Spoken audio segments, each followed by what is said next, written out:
Oh. 2008.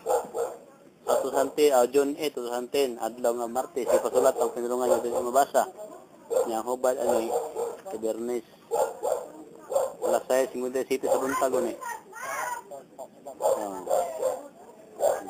Ako ang Dios nga mao'y nagsugo kanimo sa dagko kaayo nga mga butang aron masayran sa mga katawhan nga ako si Jehova nga Dios nga makagahom sa tanan, mao ang nagsugo kanimo o nakisulti kanimo sa tanang adlaw.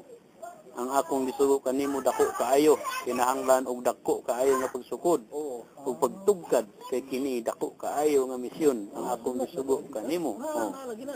Ang pinulungan nga akong gipasulat kanimo nga walay bisan usa nga nakabasa gawas kanako nga mawang Dios sa Israel nga gamhanan sa tanan nagpahibalo kanimo sa akong pagabuhaton sa dili madugay sayro ang tanan nga akong gisulti nimo ako nang sugdan sa pagtuman kay ang tanan kong mga pulong dili mapakyas kay ang tanan kung pulong matuman ang tanan human sa inyong pagsaulog sa adlaw sa Thanksgiving ako adunay pagabuhaton sultihan ko ikaw nga bag-uhon ko ang nasod sa Pilipinas kay ang nasulat sa kasulatan mga tuman ang tanan sumala sa kanay sulat ang Pilipinas mabahin sa tulo.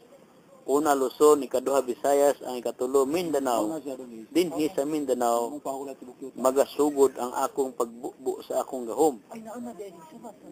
Ang tanan nga mga katawhan dinhi sa Pilipinas magasugod ang dako kaayo nga pagkapukaw sa tanan kong mga katawhan kay ang Pilipinas maong nasod nga hintil nga magaday kanako gikan sa pagsubang sa adlaw hangtod sa pagsalop niini ang tanan mga katawhan magaday kang Jehova nga Dios lamang mao kini ang nasod nga ako adunay saad sayro ang tanan magahitabo na sumala sa akong giingon nimo ang tanan kong mga pulong matuod